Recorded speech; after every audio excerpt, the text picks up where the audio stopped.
Today on Ag Etc., Brityne Rucker is at the Corn Fed Ethonol Seminar. She talks with Nick Foshiem with the American Coalition for Ethanol about educating retailers, including debunking myths about using ethanol.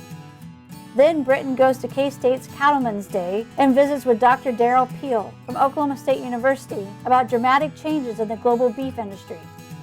Then meets Sara Schlickau from Kansas State University, who is one of our young leaders in ag. We wrap up with Tom Jones, owner of High Plains Feed Yards, who talks about what they do to provide cattle with a low-stress environment, leading to higher rates of gain. It's all coming up on Ag Etc. Stay tuned. Closed captioning brought to you by Ag Promo Source. Together we grow. Learn more at agpromosource.com. Earlier in my life, I rode bucking horses in rodeos, and my shoulders took such a beating, and that was probably the reason for having several previous surgeries on both shoulders. About a year ago, I decided that I didn't want to have another surgery, and so I contacted Kansas Regenerative Medicine, took their treatment process. It was relatively pain-free. Now, after 8 months, my shoulders have healed to the point where I think I'm probably 90 to 95% of normal. It takes a couple of months to start to see results and feel real progress. That continued to increase gradually until now at approximately 8 months. And I'm extremely pleased. I've got full range of motion. I can lift weights, I can throw, I can do a lot of things that I couldn't do without a lot of pain previously. So I'm tickled to death with the results, and I'd recommend this process to anyone. Kansas Corn reminds you that E15 fuel is the right choice for every kind of driver. For the car enthusiast, E15 has higher octane. For the thrifty driver, E15 is priced lower than regular unleaded. For the nature lover, E15 provides cleaner air. For the shopper who buys local, E15 has more ethanol from our Kansas corn farms. Choose E15 for a higher octane, lower price, cleaner American fuel. Message from the Kansas Corn Commission. Learn more at kscorn.com. Kansans have a new choice for Medicare supplement insurance plans. With Medicare supplement insurance plans from Kansas Farm Bureau, you have access to 4 levels of coverage, affordable rates, and service from an organization that served Kansans for more than 100 years. For more information on Kansas Farm Bureau Medicare supplement plans, including rates and to apply, visit kfbhealthplans.com.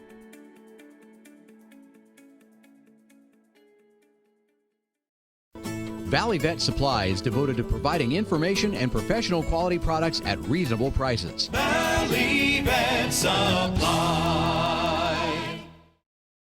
This segment brought to you by Sure Crop.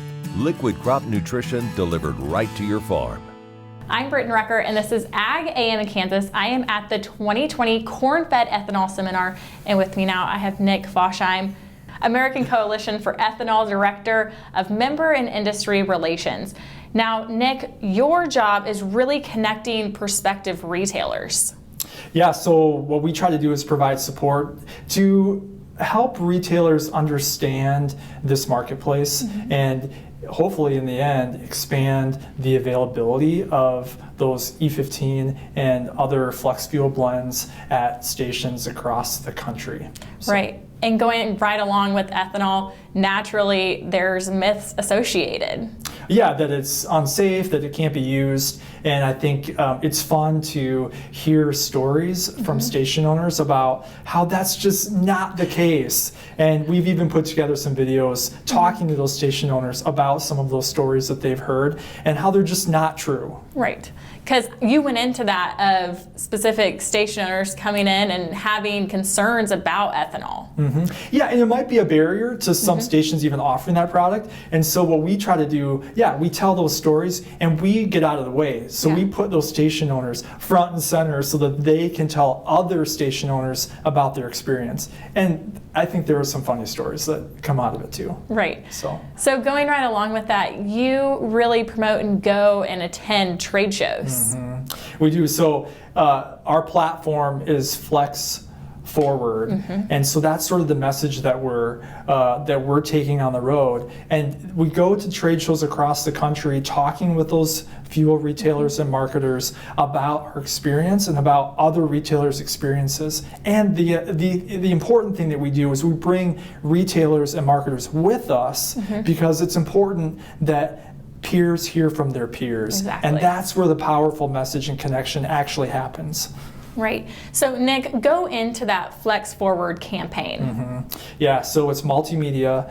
It is a website, but it's a living and breathing thing. It's constantly being updated, and I think that's what makes it valuable. And it exists in video format. There's print materials. There's some ads that you're going to see run. And so it's multimedia. It's a multifaceted approach, and that's, I think, what makes it an effective tool. Yeah, and how can people really get involved with that campaign? Yep, so www.flexfuelforward.com is where you can go and interact it, watch some of the videos. And I think also if it's something that you're not seeing those blends being offered in your hometown or in your area, start a conversation with your local retailer about that, find out what the barriers are, and then we can work forward to break those down. So Nick, what would you like to tell people and producers as really a take-home message about ethanol? Yeah, this is an exciting new opportunity. It's connecting to the future. It's safe. It has benefits to the environment, and we just need to use more of it.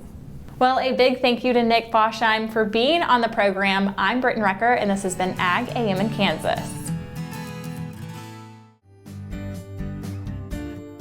Watch Ag AM in Kansas online at agaminkansas.com. I'm Bob Swartz, and I've devoted the last 43 years to helping Kansans reach their retirement goals and to protect the family farm.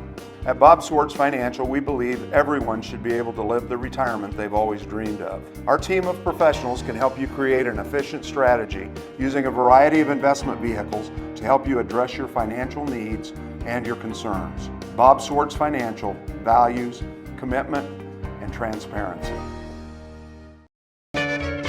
Ag Promo Source is a unique group of marketing specialists with one mission: help your ag business grow. Each affiliate has their own area of expertise, and they work together to bring you advice, products, and services. To get started, visit agpromosource.com. Ag Promo Source, together we grow. The Kansas Wheat Innovation Center in Manhattan is rediscovering ways to get improved varieties and new genetics in the hands of farmers faster. Grower-led and checkoff-funded research initiatives are bringing about positive change. This grassroots leadership provides a strong voice in Topeka and Washington, D.C. Now is the time to partner with Kansas Wheat in moving wheat forward. Kansas Wheat Commission and Kansas Association of Wheat Growers. Farmers investing in their future and yours. Log on to rediscoverwheat.org. This segment brought to you by Kansas Wheat. Learn more at rediscoverwheat.org. I'm Brityne Rucker, and this is Ag AM in Kansas. I am at the 2020 Cattlemen's Day event at K-State, and with me now is Derrell Peel, Extension Livestock Marketing Specialist from Oklahoma State University. And Derrell, you are presenting on opportunities for the beef industry in dynamic global meat markets. Now, what are some global beef issues? It's the beef industry globally is changing very dramatically. Imports and exports, which are two sides of the same coin ultimately, on a global scale are growing. We're going to talk a lot today about China because that's one of the bigger factors in this. Not the only one, but certainly one of the bigger ones. So we're seeing a lot more opportunities, some real changes in who's importing, where the exporters are directing products to, and some of the ripple effects of all of that. Lots of opportunities in this market, lots of dynamics right now. Now, I'm sure a lot of people are curious, but does the coronavirus play into any of that? Well, probably not longer term, but certainly in the short run. Obviously, the coronavirus has created massive upheaval in these markets in a couple of different ways. Because it was originated in China, we've seen lots of direct effects of supply chain disruptions. The ports got clogged up, so they can't receive product, particularly meat products. So they come in, the ports were jammed, no laborers to unload, so they couldn't even plug them in and keep them cold. So so there've been all of those kind of issues. The broader issues on a more global scale, country by country, of course, is just the disruptions in travel, tourism, and so just broader macroeconomic impacts. And we're still trying to figure out exactly where this thing is going to go to. We're probably not at the peak yet, so we're still trying to figure it out. And I'm sure that's right along with African swine fever. Yeah, so you throw that on top of the African swine fever thing again, which was centered on China. Yep. Not the only country. Some other countries have been heavily impacted, but since China represents half of the world's pork market, and the losses there, probably 25% of all the pigs in the world died or were depopulated because of the disease in the last 15 months or so. So huge impacts. And so China was already dealing with that. Now we've got coronavirus on top of that. And of course, we've been through lots and lots of trade issues and political issues, some of which we're beginning to work our way through. So again, a lot of dynamics in these global markets. So what are the imports and export markets looking like for the beef industry? For the beef industry, again, even with all of these other things before they really took off, so prior to African swine fever, prior to coronavirus, China was beginning to be, and very quickly became, the biggest beef importer in the world. For many years, they were not a trader or a player in global beef markets, and now they are the biggest beef importing country over the U.S., which historically was the biggest importer. China exceeds the U.S. now by 2.5 times. So in about 2 years' time, they have completely, changed the picture and the perspective on those global markets. When we come back, we'll have more with Derrell Peel.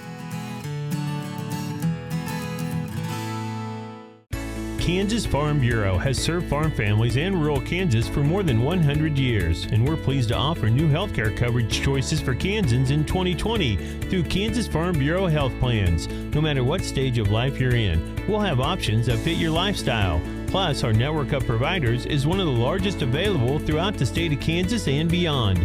For more information, including the different plans available, or to get a quote, visit kfbhealthplans.com. SureCrop Fertilizers was started by my father, Don Sherman, and my mother, Shirley Sherman. Family business that started in the 80s. We predominantly focus on plant nutrients and what we can do to give growers better responses with the fertilizer dollars that they do, and what we can do to make those things work better for the grower. We're based out of Seneca, Kansas. We work with growers in their soil analysis to figure out what they need, and then we can put those in a blend that gives them the best results, and so that we can deliver that direct to their farm so that they have those nutrients where they need them, when they need them, and so that they can apply them in a manner that's very efficient to them and works well in their planting systems and what they're doing. SureCrop Fertilizers has been around for a long time. We always say we're big enough to take care of everything you need, but we're small enough to do it quickly. You can get a hold of us at 1-800-635-4743. Our website is surecropfertilizers.com, and you can always email me at Corey@surecropfertilizers.com, and with any questions you have, we're glad to answer and work with you. Kansas Corn reminds you that E15 fuel is the right choice for every kind of driver. For the car enthusiast, E15 has higher octane. For the thrifty driver, E15 is priced lower than regular unleaded. For the nature lover, E15 provides cleaner air. For the shopper who buys local, E15 has more ethanol from our Kansas corn farms. Choose E15 for a higher octane, lower price, cleaner American fuel. Message from the Kansas Corn Commission. Learn more at kscorn.com. This segment brought to you by Kansas Regenerative Medicine Center. Your stem cells, your health, your life. This is Ag AM, and we're back with Derrell Peel. Now, when did that really transfer and they become a major player? It started growing, maybe 5 years ago, but really jumped in the last 2 years. African swine fever plays into that. Of course, now they've got a massive protein deficit, right. So they're trying to make it up with pork imports, beef imports, and poultry imports, and despite that, they're still going to have less meat to consume in the country. But really, it was already happening, so those are just kind of additional factors that play into it. The beef demand was really starting to take off before that. So, and again, they're such a big country that even though they don't eat a lot of beef per capita, but it doesn't take a lot of change in a country and a population that size to be a massive impact on a global scale. Right, and just kind of going into that, who are some major players looking forward to 2020 in the beef industry? Well, you know, again, the major list of exporters hasn't changed too dramatically, although there are impacts. So Brazil's the biggest exporting country. They have shifted a lot of their product to China because of the growth there, which means there are other places that are not getting the same amount of product. Brazil's exports have grown. India is actually number 2 and has been for a number of years. Australia is typically number 3 in recent years, but of course they've had massive drought and wildfire impacts.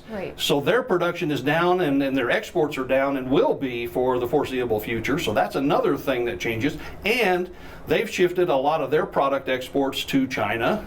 There's a theme here. New Zealand is a major exporter. They are shipping a lot more of their product to China.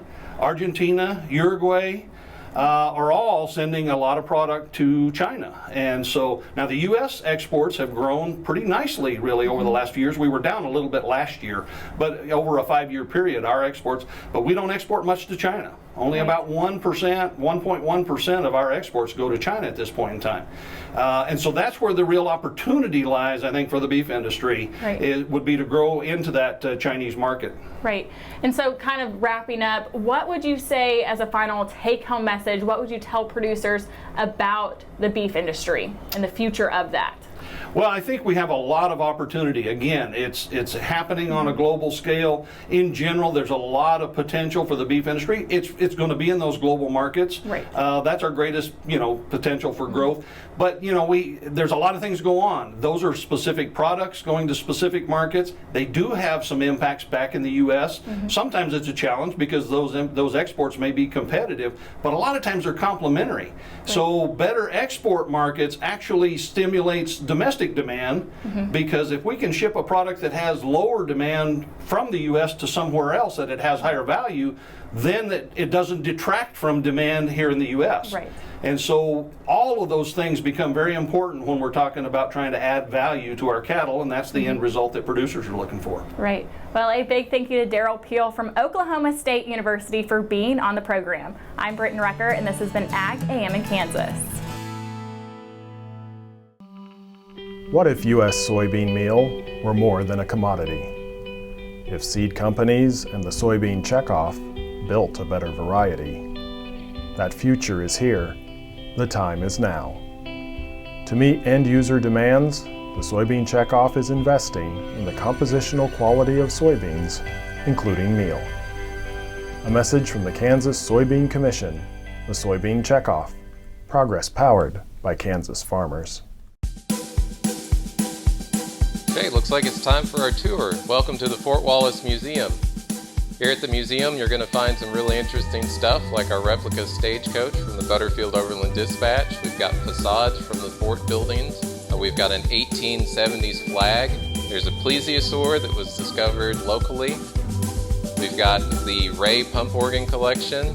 We're a little bitty place with a great big story, and we'd love to have you.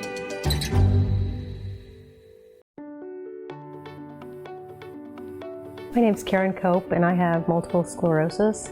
When you have MS, on the outside you look great, but what's really going on in the inside is chronic body pain, chronic fatigue. And there's lots of days that I'd wake up and say, oh, please God, help me get through this day. After stem cells, Chloe, my youngest daughter, she was asked by my father-in-law, how's your mom doing? And Chloe said, Grandpa, I've never had a mom like this before. Because she was 8 when I was diagnosed, and she really had no other memory of me but being sick.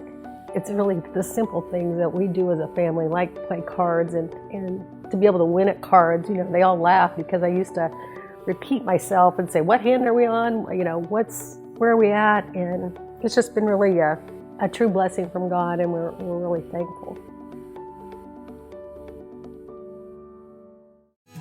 This segment brought to you by Farm Credit Associations of Kansas, lending support to rural America, and by American Ag Service, your DuPont Pioneer dealer. I'm Brityne Rucker, and this is Ag AM in Kansas. Welcome back to our Young Leaders in Ag segment. With me now, I have Sara Schlickau, and you are a junior at K-State. Sara, give us a little bit about your background in ag. So I grew up on a farm and ranch just outside of Pretty Prairie.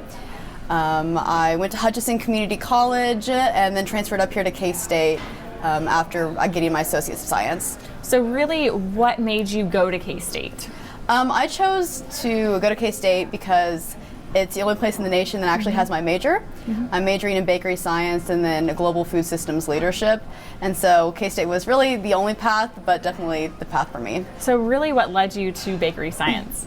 I was really involved in 4-H, and I got involved in this program called the Kansas Wheat Expo. And what that does is it takes you different places throughout the state, gives you tours. And on one of those tours, I was introduced to the idea of product development, which is what led me to bakery science. So during your time in the industry, have you had any internships? I haven't had any internships thus far, but I have one lined up for this summer. I'll be working in Indiana at a company called Aunt Millie's, doing research and development. They're a company that does mostly breads, rolls, yeast products. And really, how did you figure out that internship, or how did that internship come to you? Something very unique about the grain science part of K-State is that bakery science has 100% job placement. So companies really come to us, and you have to leave campus for an interview. So I interviewed with several companies and ended up deciding to go with them. Sara, kind of where do you see yourself in the ag industry at the end of the day? I thought last year I would have a definite answer for that. I believe that I want to do product development, but I've started to get into the global food systems secondary major that K-State offers, and I've really become passionate about global development. And if you look at countries like Africa and how we can help their economies for them to flourish and kind of end poverty and promote food security. A big thank you to Sara Schlickau for being on Young Leaders in Ag. I'm Brityne Rucker, and this is Ag AM in Kansas. At Farm Credit, we partner with America's farmers who work hard each and every day to grow the food that we all enjoy. It's not an easy task, but it's an important one. Farm Credit is proud to work with farmers and ranchers, lending support in rural America. Clyde Sutton, Ness City, Kansas.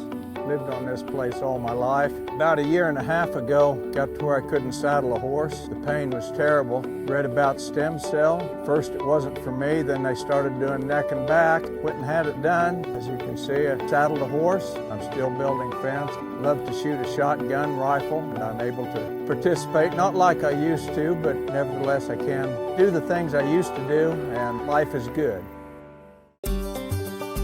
Welcome to the Western Kansas Wildlife Travel Center, right here in my hometown of Oakley, Kansas. We're the front door of Western Kansas, located on 3 main highways, I-70, US 83, and US 40. And all those roads lead to history, beautiful scenery, and adventure, no matter which direction you go. We now have an IHOP. That brand that you've trusted up and down the road in all your travels is staffed with local folks, real people, just like you and me, and we're waiting on you to join us. So for fun, adventure, fuel up, fuel your body, and let's have some fun.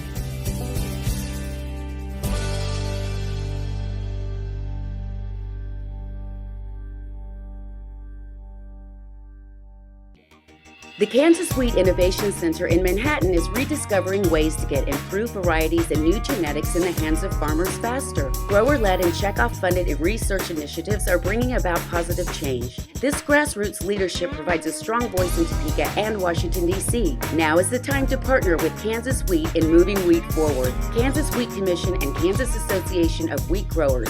Farmers investing in their future and yours. Log on to rediscoverwheat.org. This segment brought to you by Santa Fe Trail Meats in Overbrook. Let us help feed your family. Tom Jones likes it when everything at his Kansas feed yard is in order. That's why he drives through the yard to check on the animals in his care. I just want to make sure that we're taking care of the cattle's needs right.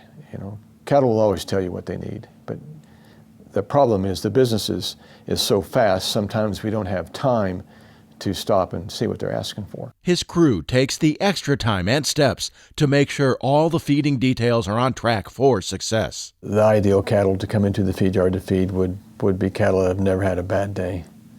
And that's part of why we have the research center going out here, and part of the interaction we have with the commercial cattlemen that we're working with today.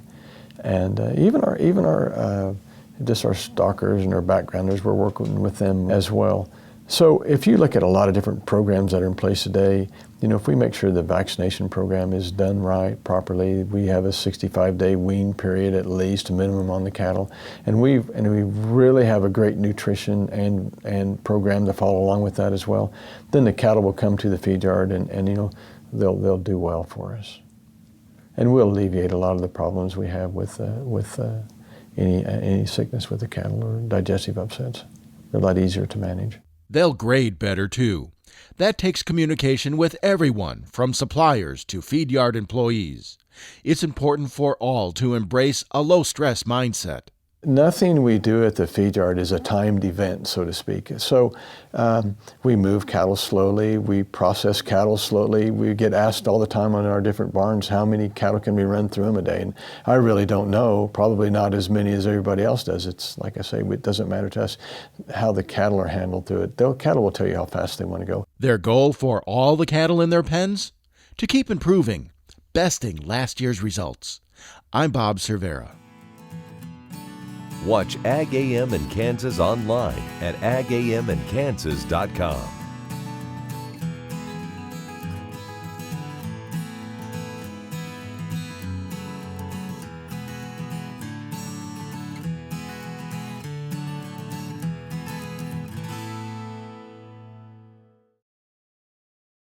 At Farm Credit, we partner with America's farmers who work hard each and every day to grow the food that we all enjoy. It's not an easy task, but it's an important one. Farm Credit is proud to work with farmers and ranchers, lending support in rural America. In 1821, a trade route was opened from Missouri in the United States across prairies and mountains to Mexico. In 2021, we will mark 200 years of epic conflicts and grand adventures, larger-than-life personalities, and sweeping landscapes. Join us on an historic journey. The Santa Fe Trail lives on. Find us on social media or santafetrail.org. Welcome to the Western Kansas Wildlife Travel Center, right here in my hometown of Oakley, Kansas. We're the front door of Western Kansas, located on 3 main highways, I-70, US 83, and US 40. And all those roads lead to history, beautiful scenery, and adventure, no matter which direction you go. We now have an IHOP. That brand that you've trusted up and down the road in all your travels is staffed with local folks, real people, just like you and me, and we're waiting on you to join us. So for fun, adventure, fuel up, fuel your body, and let's have some fun.